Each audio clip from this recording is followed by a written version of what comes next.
واجب الاحترام سامعین کرام،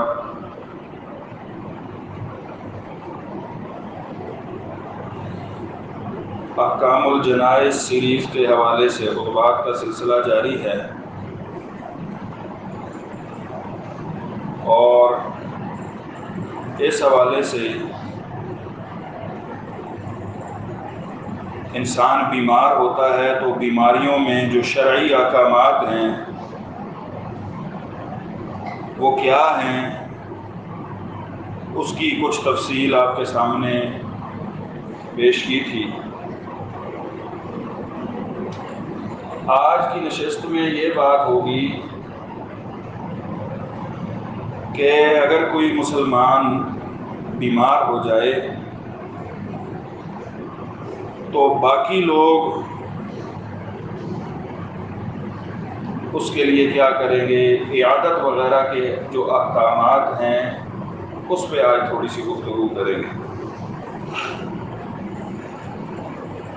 یہ جو بیماری ہے یہ ایک مومن مسلمان کے لیے رحمت ہی رحمت ہے، اور ایسا بندہ جو عام زندگی میں اللہ تعالیٰ کے احکامات کو فالو کرنے والا ہے، نماز پڑھتا ہے، فرائض ادا کرتا ہے، روزمرہ کے اس کے معمولات ہیں نیکیوں کے، ظاہر بات ہے کہ اب وہ بیمار ہو جائے تو اس کی وہ روٹین تو نہیں رہتی باقی،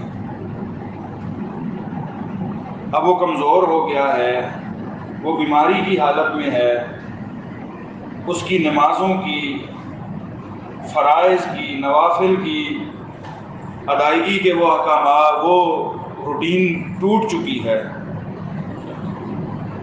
لیکن وہ بندہ جو عام زندگی میں معمول کے مطابق نیکیاں کرتا ہے، اللہ تعالیٰ نے بیماری میں اس کے لیے یہ رحمت رکھی ہے کہ وہ کچھ بھی نہیں کرے گا، اس کا پہلے شیڈول تھا تو اللہ تعالیٰ اسے نیکیاں دے گا۔ مثلا آپ دیکھیں، ایک آدمی تہجد پڑھتا ہے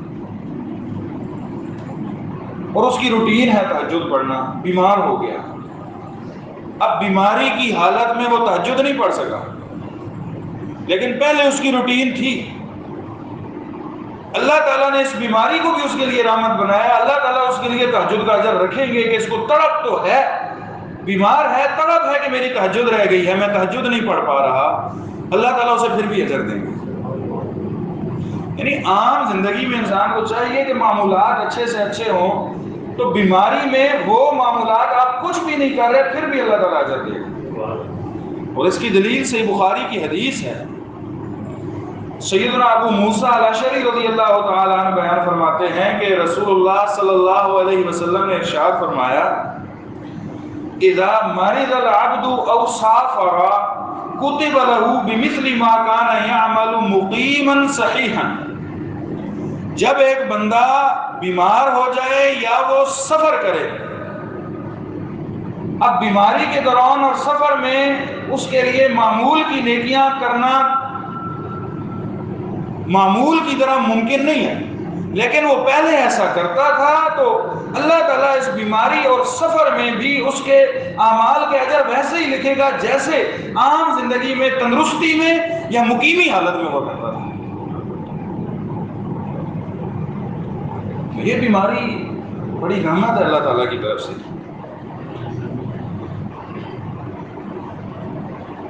ایک بات جس پہ شاید اشارتاً میں نے پہلے بھی کچھ گزارش کی تھی،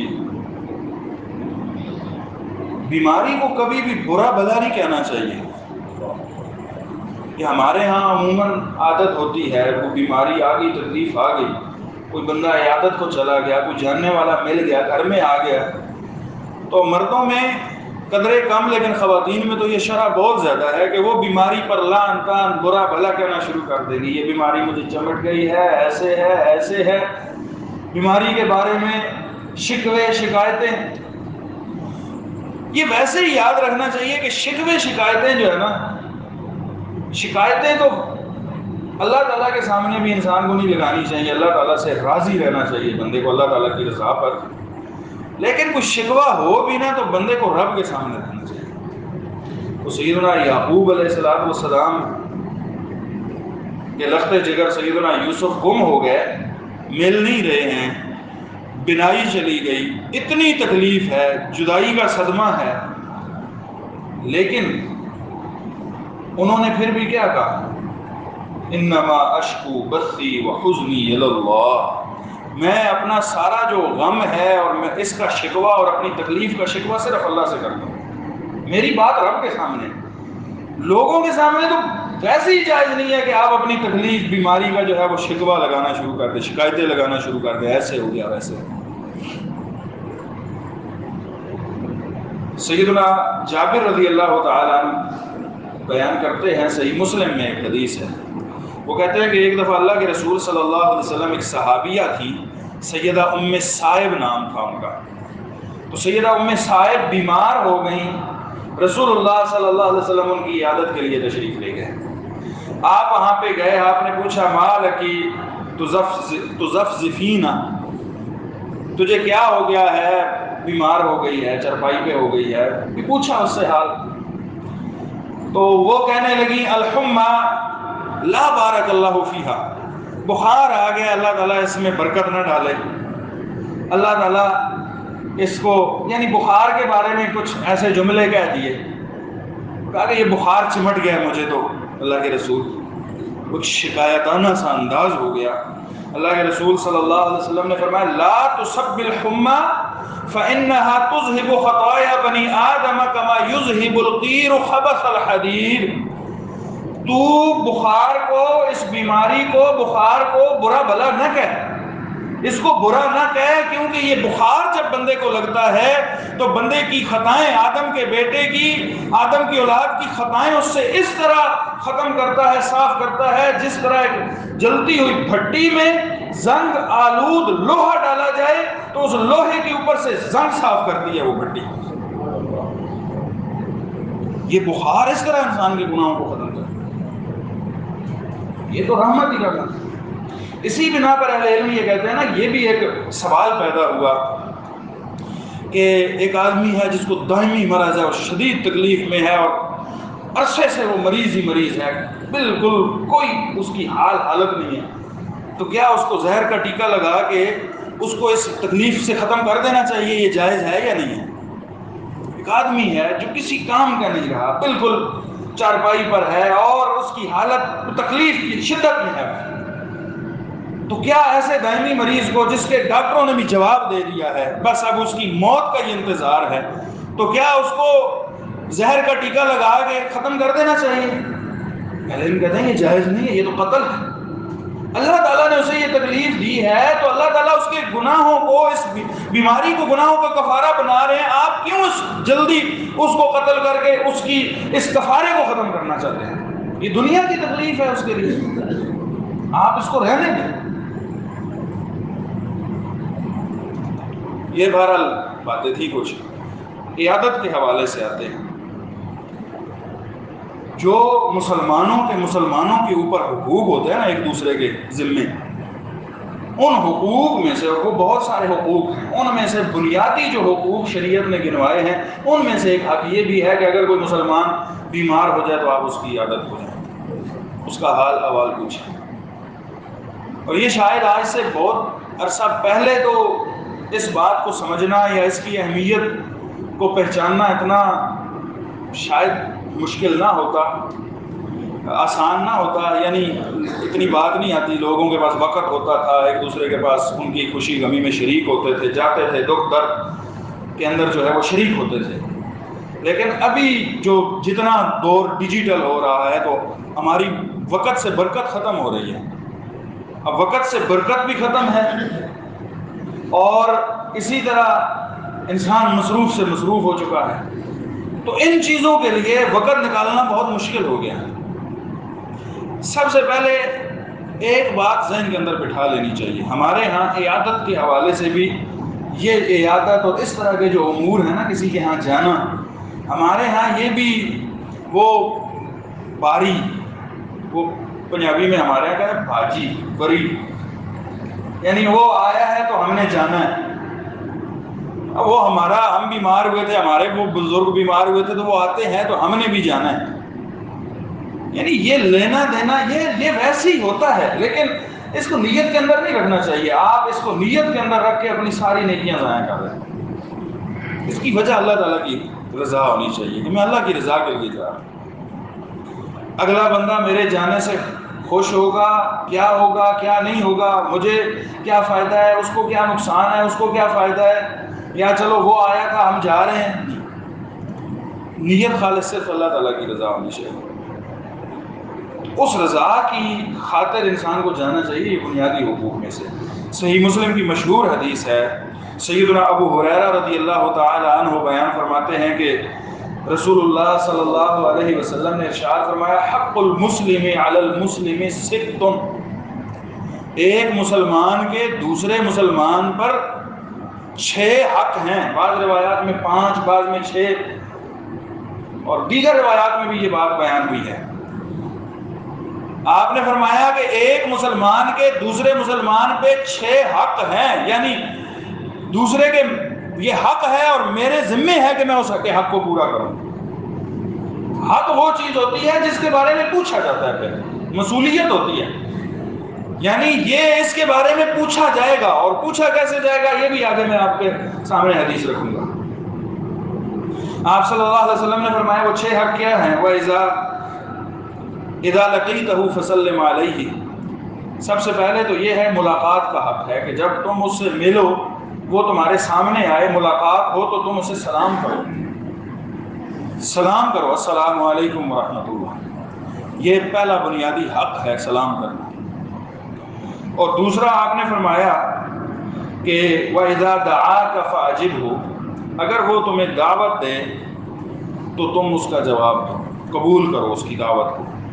بعض اہل علم نے ولیمے کے معاملے میں تو اس کو وجوب تک بھی لے گئے ہیں کہ ولیمے کی کوئی دعوت دے تو اس کو تو قبول کرنا واجب ہے, لیکن عموماً بھی کوئی دعوت دیتا ہے تو تم اس کی دعوت کو قبول کرو. اس میں چھوٹے بڑے کا اور یہ ڈفرنس نہیں ہونا چاہیے. اگر کوئی مسلمان ہے, آپ کا مسلمان بھائی ہے, اس نے آپ کو خلوص کے ساتھ دعوت دی, آپ اس کی دعوت کو قبول کریں. اذا دعاک فاجبہ واذا استنصحک فانصح لہ. ایک آدمی ہے آپ کا جاننے والا ہے, وہ آپ کے پاس آیا ہے اور وہ آپ سے کوئی مشورہ طلب کر رہا ہے, خیر خواہی کے ساتھ اس کو اچھا مشورہ دیں. وہ کوئی کاروبار شروع کرنا چاہتا ہے, اس کے بارے میں آپ سے مشورہ کر رہا ہے. وہ اپنے بچوں کے رشتے کے حوالے سے آپ سے مشورہ کر رہا ہے.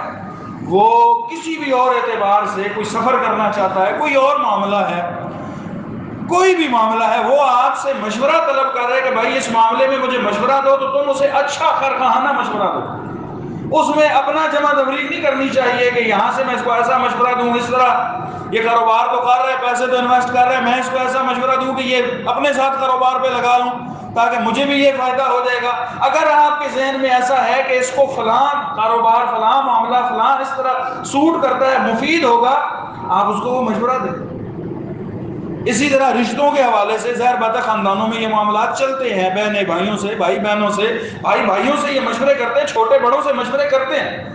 آپ اس کو بغیر کسی اپنے مفاد کو سامنے رکھتے ہوئے آپ اس کو وہ مشورہ دیں جو اس کے لیے سوٹیبل ہے, خیر خواہی پہ مبنی مشورہ ہونا چاہیے. جب وہ آپ سے مشورہ طلب کرے تو اسے اچھا مشورہ دو. وَإِذَا عَطَسَ فَحَمِدَ اللَّهَ فَشَمِّتْهُ. جب وہ چھینک مارے اور چھینک کے جواب میں کہے الحمدللہ, تو تم اس کا جواب دو یرحمک اللہ. یہ چھینک کے باقاعدہ آداب ہیں. اولاً تو ہمیں خود ہی نہیں پتا کہ ہم نے چھینک ماری ہے تو ہم نے الحمدللہ کہنا ہے. پھر یہ نہیں پتا کہ اگلے نے, ایک بندے نے چھینک ماری ہے اور اس نے الحمدللہ کہا ہے تو ہم نے کیا کہنا ہے, یرحمک اللہ. اس نے کہا الحمدللہ, اللہ تیرا شکر ہے, تیرے لیے تعریف ہے. آپ کہیں یرحمک اللہ, اللہ تجھ پر رحم کرے, تو نے کلمہ شکر ادا کیا. شکر ادا کرنا بہت بڑا کلمہ ہے, بہت بڑی بات ہے. اللہ تجھ پر رحمت کرے. اور اگر آپ نے چھینک ماری اور الحمدللہ کہا, آپ کے بھائی نے آپ کو کہا یرحمک اللہ, تو آپ پر بھی واجب ہے کہ اسے دعا دیں, تو آپ بھی اس کو جواب دیں یہدیکم اللہ ویصلح بالکم. اللہ تعالیٰ تجھے ہدایت کے اوپر قائم رکھے اور تیرے معاملات کی اصلاح کرے. اللہ تعالیٰ نے تو یہ خیر والے کلمات, خیر والی باتیں ہماری روزمرہ کی روٹین کی معاملات میں بھی رکھ دی. پھر آپ نے فرمایا کہ وَإِذَا مَرِضَ فَعُدْهُ. 5واں حق یہ ہے کہ جب وہ بیمار ہو جائے تو اس کی عادت کرو. بیمار ہو گیا تم اس کی عیادت کرو، بیمار ہے اب اس کا حق بن گیا تمہارے اوپر یہ لازم ہے تم اس کی عیادت کو جاؤ۔ اور چھٹا حق یہ ہے کہ اگر وَإِذَا مَاتَ فَاتَّبِعُوهُ فوت ہو جائے تو پھر اس کے جنازے میں شامل کرو، اس کا جنازہ پڑھو، اس کے لیے دعائے مغفرت کرو۔ یہ 6 حق ایک مسلمان کے دوسرے مسلمان کے اوپر۔ آپ کو ایک اور حدیث سناتا ہوں، صحیح مسلم کی حدیث ہے۔ سیدنا ثوبان رضی اللہ تعالی عنہ بیان فرماتے ہیں کہ رسول اللہ صلی اللہ علیہ وسلم نے ارشاد فرمایا ان المسلم اذا عاد اخاہ المسلم لم یزل فی خرفۃ الجنہ، جب ایک مسلمان اپنے مسلمان بھائی کی عیادت کو جاتا ہے، وہ گھر سے نکلا اس کی عیادت کو گیا، جب تک وہ اس سفر میں رہتا ہے، جا رہا ہے واپس آ رہا ہے، وہ جنت کے باغوں میں سے ایک باغ کے اندر ہے۔ وہ ایسا نہیں ہے کہ وہ ایسے ہے کہ وہ جنت کے باغوں میں سے ایک باغ میں ہے۔ اور بعض روایات میں آتا ہے کہ وہ جاتے ہوئے اور آتے ہوئے یہ سمجھو کہ جنت کے میوے کھا رہا ہے۔ اور ایک روایت کے الفاظ ہیں فی مخرفۃ الجنہ، وہ جنت کی گلیوں میں سے ایک گلی میں ہے۔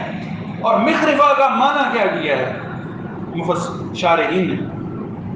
انہوں نے کہا کہ اس طرح سمجھو جنت کی گلیاں کیسی ہیں، جنت کی گلیاں ایسی ہیں کہ وہ گلی ہوگی اور دونوں طرف پھلدار درخت لٹکے ہوئے ہیں، وہ اتنی ایسی گلی کے اندر ہے کہ وہ جاتے ہوئے ادھر سے چاہے تو خوشے اتار کے کھا لے اور ادھر سے چاہے تو خوشے اتار کے کھا لے، یعنی وہ نعمتوں ہی نعمتوں کے اندر ہے، رحمتوں ہی رحمتوں کے اندر ہے کہ جدھر سے چاہے ہاتھ بڑھائے اور جنت کے میوے کھاتا جائے۔ اور وہ جا رہا ہے آ رہا ہے، جا تو وہ ایک مریض کی عیادت کے لیے جا رہا ہے، اپنے مسلمان بھائی کی عیادت کے لیے جا رہا ہے، لیکن وہ جنت کی ایسی گلیوں کے اندر ہے۔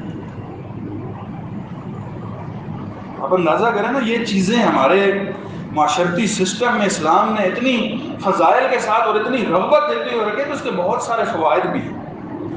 ابھی یقین کریں المیہ یہ ہو گیا ہے کہ اولاد کے لیے بیمار والدین کے لیے وقت نکالنا مشکل ہوتا ہے۔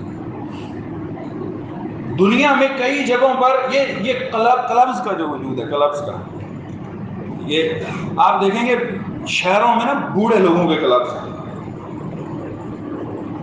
اور کلبز ایک نچلا درجہ ہے، پھر اوپر والا درجہ جو انتہائی دہشتناک قسم کا ہے وہ ہے اولڈ ایج ہوم، جو بوڑھے لوگوں کے گھرانے۔ یہ عجیب و غریب یعنی ایک معاملہ ہے۔ یہ کلبز بوڑھے لوگ کیوں جوائن کر لیتے ہیں بیچارے، جو ریٹائرڈ لوگ ہوتے ہیں؟ اکثر شہروں میں آپ دیکھیں گے وہ بوڑھا آدمی جو ہوتا ہے اس بیچارے کو چاہیے ہوتا ہے کہ میرے ساتھ کوئی بندہ بیٹھے، میں اپنی زندگی کے واقعات اس سے شیئر کروں، میرے ساتھ کوئی باتیں کرنا۔ ایک آدمی ہے نا عام زندگی میں صبح اٹھا، دفتر گیا، اپنے کام پہ گیا، واپس آیا، بس اس کا پورا ایک شیڈول لائف ہے۔ اب بچے بڑے ہو گئے، ان کے اپنے شیڈول لائف ہو گئے، وہ اپنے بچوں کو ٹائم دے رہے ہیں، اپنے کاروبار کو ٹائم دے رہے ہیں، تو ماں باپ کے پاس بیٹھنے کا وقت نہیں۔ ماں باپ نے ساری زندگی کما کے ایک مٹیریلسٹ قسم کی سوچ انجیکٹ کی ہے، اب کہہ بھی نہیں سکتا کہ بچوں تم میرے پاس بھی بیٹھو یار، تو اب وہ پھر باہر نکلتا ہے۔ ایک یہ ہمارے جو شوبز انڈسٹری ہے، اس کا ایک بندہ ہے، میرے ذہن میں اس کا نام نہیں آیا، ویسے وہ ڈراموں میں کام کرتا ہے لیکن اس کے ولاگز وغیرہ بھی کافی، اس کا نام میں ایک ہے افتخار افی، اس طرح کا نام ہے اس کا، سوشل میڈیا پہ وہ اس کے کافی سارے ولاگز وغیرہ بھی ہوتے ہیں۔ وہ ایک دفعہ اسلام آباد میں وہ واک کر رہا تھا، وہ کیمرہ لگایا، اس نے واقعہ سنایا، کہتا ہے کہ میں کسی جگہ پہ گیا یا بیٹھا ہوا تھا تو ایک بزرگ آدمی تھے، تو ان سے تھوڑا دعا سلام ہو گئی، تو میرا لب و لہجہ اچھا تھا تو وہ بھی بات کرنا، وہ کہتے ہیں میں آپ کو دعوت دیتا ہوں آپ میرے ساتھ گھر میں آؤ۔ پھر باقاعدہ ان بزرگوں نے منتیں کرنا شروع کر دیں کہ میرے ساتھ صرف ایک کپ چائے کا پی لو۔ میں مارکیٹ میں کسی کام سے گیا تھا، ملاقات ہو گئی، میں نے کہا چلیں میں آ جاتا ہوں، میں ان کے ساتھ، ان کے قریب ہی گھر تھا وہاں پہ چلا گیا، بیٹھے بات ہوئی۔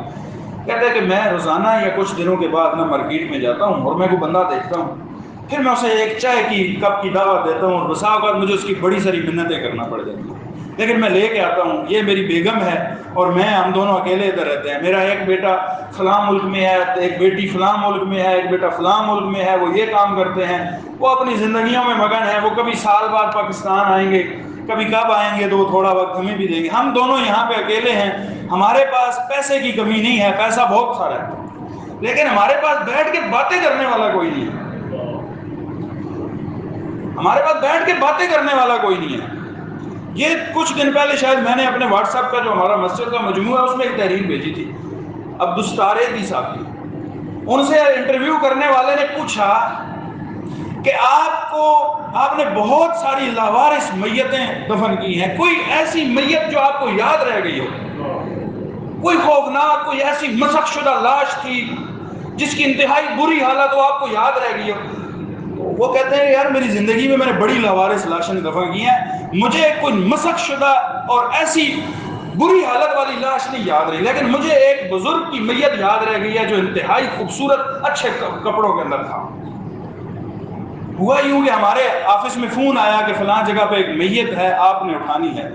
ہمارے بندے جب لینے کے لیے گئے تو ایک بڑی سی کوٹھی کے دروازے کے باہر چرپائی پہ میت رکھی ہوئی تھی، اور ایک ٹیکسی قریب کھڑی ہوئی تھی، اور ایک نوجوان میت کے پاس کھڑا تھا. اس نے جلدی جلدی ہمیں سلام کیا، اور ہمارے عملے کے لوگوں کو اس نے کہا کہ یہ میرے والد صاحب ہیں، ان کو بڑے پیار سے تو میں نے لے کے جانا ہے، پیسے بھی تھمائے کافی سارے کہ ان کو اچھا سا کفن دینا ہے اور اچھے سے ان کو دفن کرنا ہے. تو وہ یہ باتیں کر رہا تھا تو ٹیکسی میں سے عورت کی آواز آئی کہ تم باتیں کرتے رہو، فلائٹ لیٹ ہو جائے گی. تو اس نے ہمیں سلام کیا اور بھاگتا ہوا ٹیکسی میں بیٹھا اور ایئرپورٹ پہ چلا گیا. میرے عملے والوں نے مجھے واپس آ کے بتایا تو کہتے ہیں کہ مجھے وہ بزرگ میں نے دیکھا کہ بالکل سوٹڈ بوٹڈ اچھے حال میں، بالکل صاف ستھرے کپڑے پہنے ہوئے تھے، لگتا تھا کہ بندے نے اپنی ویل سیٹلڈ لائف گزاری ہے. تو میں نے اس بندے کو خود، کہتے ہیں کہ ویسے ہمارا عملہ تھا لیکن اس بندے کو خود میں نے بڑی محبت کے ساتھ میں نے اسے جو ہے وہ غسل بھی دیا، کفن بھی ڈالا، اور پھر ہم نے اسے دفنایا. مجھے وہ آج تک وہ میت یاد ہے. بہرحال ہمارے جو والدین ہیں یہ ہمارے لیے بہت بڑی نعمت ہے. یہ جب چلے جاتے ہیں پھر شاید محسوس ہوتا ہے اس حوالے سے. بہرحال ان کو دنیا میں زندگی تو عیادت میں نا ایک یہ بھی فیکٹر ہوتا ہے کہ جب آپ کسی تکلیف زدہ، تکلیف والے بندے کے پاس جاتے ہیں، اس سے باتیں کرتے ہیں تو اس کو تسلی ملتی ہے. وہ بیماری میں کوئی بھی اس کے پاس نہیں ہے، وہ بندہ تو 24 گھنٹے لیٹا ہے بیچارہ چرپائی کے اوپر. آپ سوچیں نا 24 گھنٹے، ہمیں ایک دن بخار ہوتا ہے نا، 24 گھنٹے ہمارے چرپائی پہ آتے ہیں تو خوف آتا ہے، وہ چرپائی ہمیں ڈسنے لگتی ہے کہ یہ کہاں پہ میں ہوں، کوئی بات کرنے والا نہیں، مل تھک جاتا ہے بندہ. آپ اندازہ کریں کہ ایک مریض زیادہ لمبے دنوں کا مریض ہے تو اس کی کیا حالت ہوتی ہوگی. اس لیے اسلام نے بڑی ترغیب دی ہے کہ آپ جا رہے ہیں، آپ یہ سمجھیں کہ آپ جنت کی گلیوں میں سے گلی میں ہیں، جنت کے میوے کھاتے جا رہے ہیں. اسی طرح ایک اور حدیث ہے مسند احمد اور صحیح ابن حبان وغیرہ میں آتی ہے. امام عبداللہ بن نافع رحمہ اللہ بیان کرتے ہیں کہ ایک دفعہ سیدنا ابو موسیٰ اشعری رضی اللہ تعالی عنہ عیادت کے لیے گئے. سیدنا حسن بن علی رضی اللہ تعالیٰ عنہ آگے. سیدنا حسن بیمار تھے تو ان کی عیادت کے لیے سیدنا ابو موسیٰ اشعری رضی اللہ تعالیٰ عنہ چلے گئے. تو وہاں پر سیدنا حسن کے والد سیدنا علی رضی اللہ تعالیٰ عنہ بھی موجود تھے. انہوں نے پوچھا، سوال کیا. انہوں نے کہا کہ اے ابو موسیٰ، آپ حسن سے ملاقات کے لیے آئے ہو یا عیادت کے لیے آئے ہو؟ ویسے زیارت کے لیے آئے ہو، ملاقات کے لیے آئے ہو، یا عیادت کی نیت لے کر آئے ہو؟ تو سیدنا ابو موسیٰ اشعری رضی اللہ تعالیٰ نے فرمایا کہ امیر المومنین، میں تو حسن کی عیادت کے لیے آیا ہوں، صرف ملاقات کی نیت سے نہیں آیا، صرف زیارت کی نیت سے نہیں آیا، بلکہ میرے دل میں نیت تھی کہ حسن بیمار ہے، میں ان کی عیادت کر کے آؤں گا. کہتے ہیں تو پھر تمہیں میں رسول اللہ صلی اللہ علیہ وسلم کی حدیث سناتا ہوں. میں نے رسول اللہ صلی اللہ علیہ وسلم کو یہ فرماتے ہوئے سنا، من عاد مریضا بقرا شیعہ 70,000 ملک. جب ایک بندہ صبح کو نکلتا ہے کسی مریض کی عیادت کرنے کے لیے تو اسے اپنے گھر سے 70,000 فرشتے رخصت کرتے ہیں. وہ ایک اپنے مسلمان بھائی کی مریض کی عیادت کے لیے گھر سے نکلا صبح صبح، یہ نیت لے کے کہ میں فلاں کی عیادت کے لیے جا رہا ہوں، 70,000 فرشتے اسے گھر سے رخصت کرتے ہیں، کلہم یستغفرون لہ حتی یمسی، وہ سارے کے سارے فرشتے اس کے لیے استغفار کی دعا کرتے ہیں پیچھے، یا اللہ اس کو بخش دے بخش دے بخش دے، صبح سے وہ دعا شروع کرتے ہیں اور شام تک اس کے لیے دعا کرتے رہتے ہیں، شام تک اس کے لیے دعا کرتے ہیں۔ اور اگر وہ شام کو گھر سے نکلتا ہے کہ چلو فلاں کی عیادت کے لیے جاتا ہوں، تو آپ نے فرمایا کہ شام کو بھی 70,000 فرشتے اسے رخصت کرتے ہیں اور وہ اس کے لیے استغفار کی دعا کرتے رہتے ہیں، یہاں تک کہ صبح تک وہ اس کے لیے استغفار کی دعا کرتے رہتے ہیں کہ یا اللہ اس کو معاف کر دے، یا اللہ اس کو بخش دے۔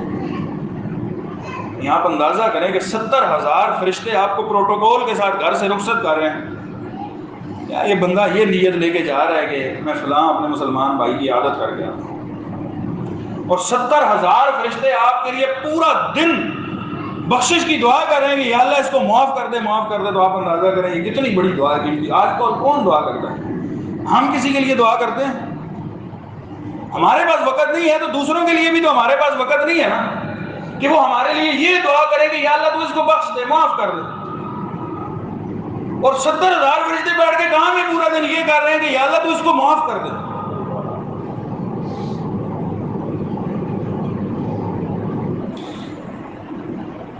اب وہ آتے ہیں کہ اللہ تعالیٰ پوچھے گا، یہ حق ایسا ہے کہ جس کی مسئولیت ہوگی، عیادت کی حوالے سے اللہ تعالیٰ پوچھے گا۔ صحیح مسلم کی حدیث ہے، سیدنا ابو ہریرہ رضی اللہ تعالی عنہ بیان فرماتے ہیں ان اللہ عز، کہ رسول اللہ صلی اللہ علیہ وسلم نے ارشاد فرمایا ان اللہ عز وجل یقول یوم القیامہ، اللہ تعالیٰ ایک بندے کو اپنے پاس بلائے گا اور اللہ تعالیٰ اس سے پوچھے گا قیامت والے دن، اللہ تعالیٰ فرمائے گا یا ابن آدم مرضت فلم تعودنی، اے ابن آدم میں ایک دفعہ بیمار ہو گیا تھا لیکن تو نے میری عیادت نہیں کی۔ اللہ تعالیٰ یہ پوچھے گا، کہے گا بندے سے کہ اے ابن آدم میں بیمار ہو گیا تھا تو نے میری عیادت نہیں کی۔ بندہ حیران اور پریشان ہو جائے گا، یا اللہ ہم نے تو عقیدے کی کتابوں میں پڑھا تھا کہ رب تعالیٰ ہر قسم کے عیب نقص بیماری سے پاک ہے، یا رب کیف اعوذک وانت رب العالمین، یا اللہ میں کیسے تیری عیادت کرتا، تو رب العالمین ہے، ان بیماریوں کا پیدا کرنے والا بھی تو ہے، تو سارے جہانوں کا رب ہے، تجھے کیسے بیماری آ سکتی ہے اور میں کیسے تیری عیادت کرتا۔ اللہ تعالیٰ فرمائیں گے اما علمت عبدی فلانا مرض فلم تعودہ، کیا تجھے یاد نہیں ہے میرا فلاں بندہ بیمار ہوا تھا تیرے محلے میں اور تو نے اس کی عیادت نہیں کی تھی؟ تجھے یاد نہیں ہے فلاں بندہ بیمار ہوا تھا اور تو نے اس کی عیادت ہی نہیں کی تھی؟ اما علمت انک لو عدتہ لوجدتنی عندہ، اگر تو اس کی عیادت کے لیے جاتا تو مجھے وہاں پہ پاتا، میں تو اس مریض کی مدد اور نصرت کی خاطر موجود تھا وہاں۔ یعنی میری رحمت، میرا علم و قدرت تو وہاں پر تھا، میری رضا تو اس میں تھی کہ تو اس کے لیے عیادت کو جاتا تو ایسے تھا جیسے تو میرا مہمان بنا ہے۔ اللہ تعالیٰ پوچھیں گے، پھر اللہ تعالیٰ پوچھیں گے یا ابن آدم، اے آدم کے بیٹے میں نے تجھ سے کھانا مانگا تھا ایک دفعہ، تو نے مجھے کھانا نہیں کھلایا تھا۔ پھر بندہ حیرت زدہ ہو جائے گا، یا اللہ تو رب العالمین ہے، تو جہانوں کا رب ہے، یہ کیسے ہو سکتا ہے کہ تجھے بھوک لگے اور پھر تو کھانا مانگے، میں تجھے کیسے کھلاتا؟ اللہ تعالیٰ فرمائے کہتا ہے کیا تجھے یاد نہیں ہے فلاں موقع پر ایک بھوکا بندہ آیا تھا تیرے پاس کھانا مانگنے کے لیے، اس نے تجھ سے کھانا مانگا تھا لیکن تو نے اس کو کھانا نہیں کھلایا تھا؟ کیا تجھے پتہ نہیں اگر وہ تجھ سے اس نے جب کھانا مانگا تھا تو اسے کھانا کھلاتا تو یہ ایسے تھا جیسے تو مجھے کھلا رہے؟ پھر اللہ تعالیٰ پوچھیں گے کہ میرے بندے میں ایک دفعہ پیاسا تھا اور تجھ سے پانی مانگا تھا تو نے مجھے پانی نہیں دیا۔ بندہ کہے گا یا اللہ تو جہانوں کا رب ہے، تجھے کیسے پیاس لگ سکتی ہے، تو کیسے پانی مانگ سکتا ہے، تو پانیوں کو بھی پیدا کرنے والا رب ہے۔ اللہ تعالیٰ فرمائیں گے کہ ہاں تجھے یاد نہیں ہے میرا فلاں بندہ پیاسا تھا اور اس نے پانی مانگا تھا، تو نے اسے پانی نہیں پلایا؟ اگر تو اسے پانی پلاتا تو یہ ایسے ہی تھا جیسے تو نے مجھے پانی پلایا۔ یہ 3 سوال جو قیامت والے دن اللہ تعالیٰ بالخصوص پوچھیں گے بندوں کے حقوق کے اعتبار سے، ان میں سے ایک سوال یہ بھی ہوگا کہ تو نے فلاں بندے کی عادت نہیں کی تھی۔ تو عیادت ایک انتہائی اہم عبادات میں سے ایک عبادت ہے، اور امور میں سے ایک اہم معاملہ ہے کہ انسان اس کو ضرور اپنی حتی الامکان کوشش کے مطابق اپنے قریب غریب محلے داری میں رشتہ داروں میں کوئی بیمار ہو تو پھر ان کو ضرور پوچھے۔ اب یہ سوال پیدا ہوتا ہے، عیادت تو اب کی جاتی ہے، اس میں ایک بات تو میں نے پہلے ذکر کر دی کہ نیت خالص ہونی چاہیے، اللہ تعالیٰ کی رضا ملحوظ ہونی چاہیے کسی کی عیادت کو جاتے ہوئے، لوگوں کی خوشی مطلوب نہیں ہونی چاہیے۔ دوسری بات، کیا ہم اب عیادت کو تو جاتے ہیں ہم اکثر، کیا ہمارا طریقہ کار طریقہ عیادت ٹھیک ہے؟ عیادت کرتے ہوئے کیا وہاں پہ جا کے کیا کرنا چاہیے؟ اور ہم جو کرتے ہیں کیا ایسا ہی کرنا چاہیے؟ جب بھی آپ کسی مریض کی عیادت کے لیے جائیں تو وہ بندہ بیمار ہے، عیادت کے امور میں سے میں نے بتایا نا کہ اگلے بندے کو ایک انتظار، ایک چاہ ہوتی ہے میرے پاس کوئی اچھی باتیں کرنے والا ہو۔ بیمار کو پہلے یہ تکلیف وہ کاٹ رہا ہے تو آپ اس کو جا کے اس کی تکلیف میں اضافہ نہ کریں، اس کو مزید خوفزدہ نہ کریں۔ ہمارے یہاں تو ہم جاتے ہیں نا تو جا کے سب سے بنیادی ٹاپک یہی ہوتا ہے کہ یہ بیماری جو اس کو لگی ہے نا، فلاں بندے کو لگی تھی تو وہ مر گیا تھا، فلاں بندے کو لگی تھی تو وہ بیچارہ بڑا خراب ہوا تھا، اس کو ایسے ہو گیا تھا، اس کو ایسے ہو گیا تھا، فلاں جگہ پہ بھی لے کے گئے کوئی آرام نہیں ہے، فلاں جگہ پہ بھی لے کے گئے کوئی آرام نہیں ہے، آخرکار وہ مر ہی گیا ہے۔ وہ بندہ بھی بیچارہ خوف زدہ ہو جاتا ہے کہ یہ اب مجھے بھی مارنے کے چکر میں۔ ہمیں کہنا کیا ہے؟ ایک تو ہم نے وہ واقعہ بتلایا تھا میں نے آپ کو کہ اللہ کے نبی صلی اللہ علیہ وسلم جب جاتے تھے تو کیا کہتے تھے؟ لا باس طہور انشاءاللہ، کہ تو پریشان نہ ہو، دل چھوٹا نہ کر، یہ بیماری تیرے لیے رحمت بن کے آئی ہے، تیرے گناہ ختم کرے گی۔ آپ اس کو حوصلہ دیں، تسلی دیں، تو جلد اٹھ جائے گا، اللہ تعالیٰ تجھے شفا دے گا، یہ بیماری میں بھی تیرے لیے خیر ہے، اللہ تعالیٰ نے تجھے تندرستی بھی دی تھی، اب بیماری دی ہے، پھر اللہ تعالیٰ تندرستی دے گا۔ حوصلے کی تسلی کی باتیں کریں۔ صحیح مسلم میں حدیث آتی ہے، سیدہ ام سلمہ رضی اللہ تعالیٰ عنہا بیان فرماتی ہیں کہ نبی کریم صلی اللہ علیہ وسلم نے ارشاد فرمایا، اذا حضرتم المریض او المیت فقولوا خیرا، جب تم کسی مریض کے پاس جاؤ یا کسی میت کے پاس جاؤ تو وہاں پہ خیر کی بات کرو، اچھی بات کرو۔ کیوں؟ فإن الملائکۃ یؤمنون علی ما تقولون، کیونکہ اللہ کے فرشتے تمہاری ہر بات پہ آمین کہہ رہے ہوتے ہیں، تم جو کہتے ہو فرشتے کہتے ہیں آمین آمین۔ اب اگر تم کوئی شر کی بات کرو گے، کوئی بددعائیہ سی بات کرو گے، کوئی ایسی بات کرو گے جس سے حوصلے ٹوٹتے ہیں، یا بیماری میں تکلیف بڑھ جانے کی بات کرو گے، فرشتے اس پہ آمین کہہ رہے ہیں، یا مر جانے کی بات کرو گے تو فرشتے اس پہ آمین کہہ رہے ہیں۔ آپ خیر کی بات کریں، اچھی بات کریں، تاکہ آپ کی بات پہ فرشتوں کی آمین ہو تو اللہ تعالیٰ اس کو قبول کرے، وہ خیر کی بات ہو۔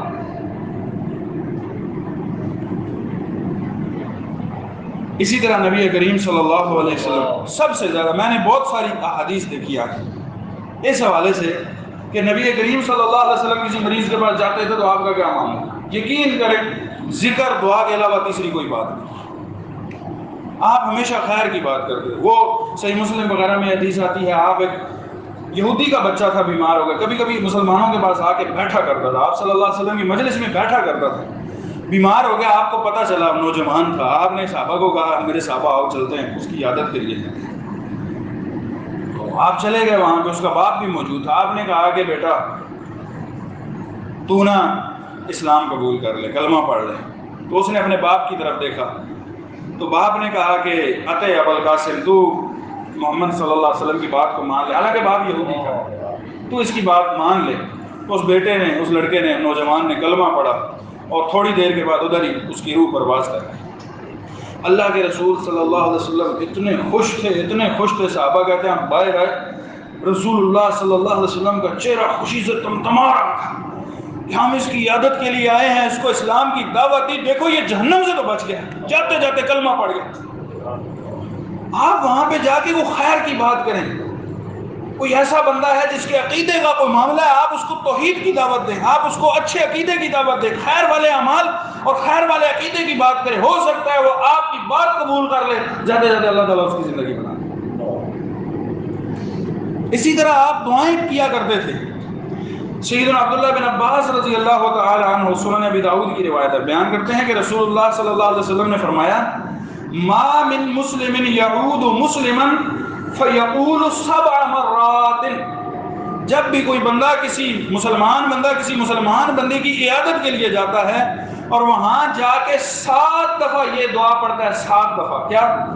اسأل اللہ العظیم رب العرش العظیم ان یشفیک، اسأل اللہ العظیم رب العرش العظیم ان یشفیک، اسأل اللہ العظیم رب العرش العظیم ان یشفیک، اسأل اللہ العظیم، میں اپنے عظیم رب اللہ سے سوال کرتا ہوں، رب العرش العظیم جو عرش عظیم کا رب ہے، ان یشفیک کہ اللہ تعالیٰ تجھے شفا دے دے۔ آپ نے فرمایا 7 دفعہ مسلمان بندہ اس کے لیے یہ دعا کرے خلوص دل کے ساتھ، اگر موت اس پر طاری نہیں ہے اللہ تعالیٰ اس کو بیماری میں شفا دے دے، اللہ تعالیٰ اسے شفا دے گا۔ اب ہمیں یہ دعائیں کرنا ہی مسئلہ، یاد کرنا ہی بہت بڑا مسئلہ ہو گیا کہ ہم یہ دعائیں یاد کیسے کریں، ہماری تو زبان پہ نہیں چڑھتی۔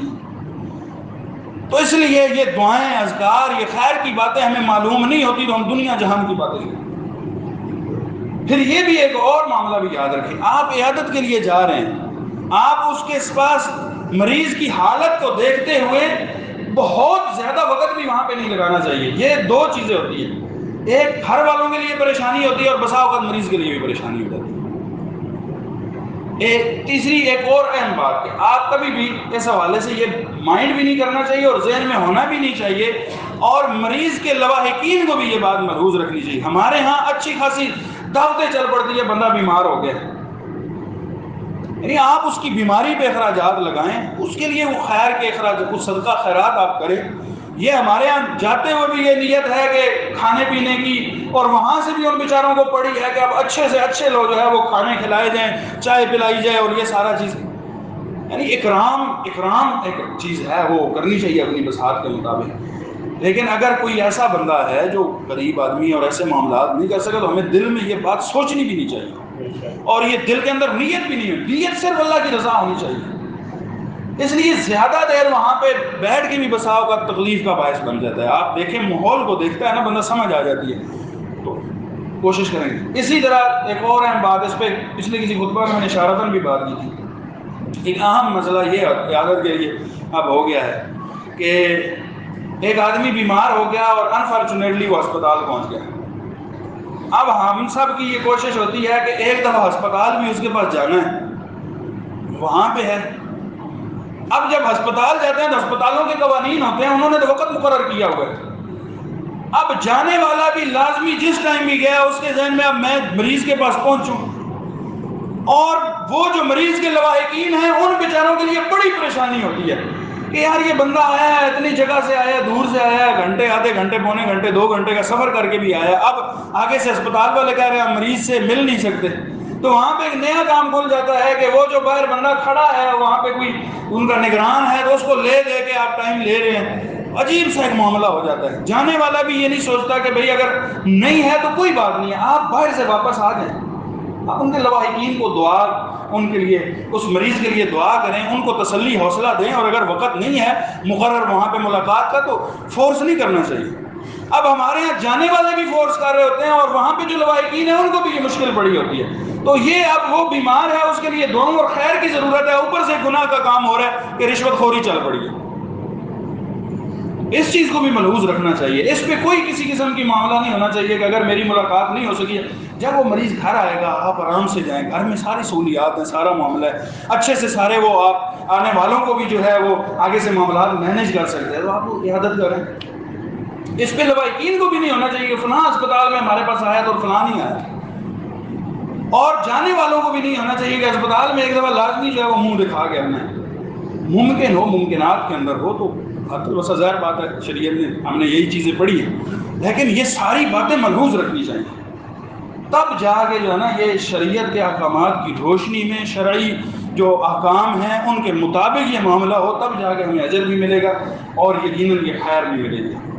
اللہ تعالیٰ سے دعا ہے کہ اللہ تعالیٰ ہمیں صحیح معنوں میں کتاب و سنت کے مطابق عمل کرنے کی توفیق عطا فرمائے، اور جو بھی بیماری اور ایسے معاملات ہوں اللہ تعالیٰ ان میں ہمیں خیر کے ساتھ جو ہے وہ معاملات کو انجام دینے کی توفیق عطا فرمائے۔ وآخر دعوانا الحمدللہ۔